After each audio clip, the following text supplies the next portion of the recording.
أعوذ بالله من الشيطان الرجيم بسم الله الرحمن الرحيم الحمد لله رب العالمين اللهم صل على محمد وآل محمد. May Allah accept your a'mal in this night, a very, very special night. A night which we all try to strengthen our connection with Allah subhanahu wa ta'ala. And this is really what this night is all about. It's not really about just reciting a collection of du'as and leaving. It's actually about trying to make a meaningful connection with Allah subhanahu wa ta'ala, trying to actually feel the presence of Allah in our hearts. One of our great scholars once was asked, what should I do in this night? Should I recite Quran? Should I recite a lot of supplications? Should I do dhikr? Should I do prayers, salat? There's so many things that one can do. What should I really do? And the answer was, really, what do you feel your heart is inclined to? What do you feel like doing? What do you feel like would actually take you closer to Allah subhanahu wa ta'ala? And do that. Do the thing that you think makes your heart react with Allah subhanahu wa ta'ala. A supplication, nice. If you think you like to listen to a dua from a certain favorite reciter, very nice. Do that if you feel that takes you closer to Allah subhanahu wa ta'ala. The presence of the heart in our duas. And this is something that we see in the du'as of Amirul Mu'mineen Salamullahi alayh. The dua that we just recited, the munajat of Imam Ali in Kufa. Beautiful dua. This night is the night of Amirul Mu'mineen Salamullahi alayh. That Imam, which whenever we mention Ali bin Abi Talib, many of us might think about the valiance of Ali, the courage of Ali. Many of us might think about the eloquence of Amirul Mu'mineen Ali, the knowledge of Amirul Mu'mineen Ali. But I think the thing that we should actually pay attention to and remember immediately when we say Ali is the worship of Ali, is the devotion of Ali, is the relationship of Allah with Allah subhanahu wa ta'ala, of Ali, is the weeping and crying in the du'as of Ali, is the revival of the night, is the standing in the night of Ali salamullahi alayhi, is the tears of Ali. These qualities are the foundation of all the other qualities of Amirul Mu'mineen. It's his connection with Allah subhanahu wa ta'ala. As he himself would say, there are things that were manifested by him that were not because of physical strength, but actually because of a heart that was filled with the love for Allah subhanahu wa ta'ala. I'll mention one narration that so that was some time after the Shahada of Amirul Mu'mineen, and some time after Muawiyah was in rule. He asked someone in his presence, he said, Sifli Aliyah, describe Ali for me. And that man said, pardon me, excuse me for that, I don't want to do it. Because I can't lie, because lying is not permissible. And if I say the truth, it's Muawiyah. So Muawiyah insisted, and the man said, okay, if it is like that, so I will. And the man started talking, and he would say, by God, he was far-reaching, he was powerful, he spoke decisive truth and ruled with justice. Knowledge gushed from his sides and wisdom oozed from his direction. He was repelled from the dunya and its glamour, and he found solace in the night and its loneliness.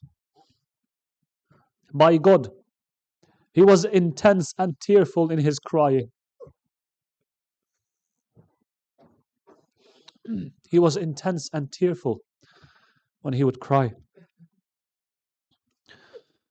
Long in reflection, turning his hand, admonishing his own self and whispering with his Lord. He was pleased with rough clothing and coarse food. By Allah, he was with us as one of us. He brought us close and close when we came to him. And he was Amirul Mu'mineen. He was the one whom we know who he was. He brought us close when we came to him. And he answered us when we asked him. Despite his closeness to us when we asked him, despite his closeness to us and our proximity to him, we would not speak to him out of awe of him, the haybah that he had. And we did not raise our eyes to him out of his greatness.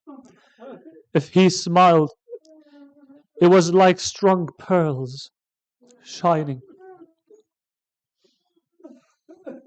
He respected the people of Iman, and he loved the poor.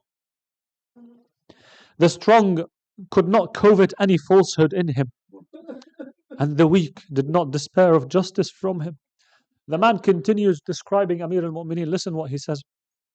He says, I bear witness by God that I have seen him in some of his situations when the night had drawn its curtains and its stars had set, and he was standing in his mihrab, in his prayer niche, gripping his beard, moving like a suffering person,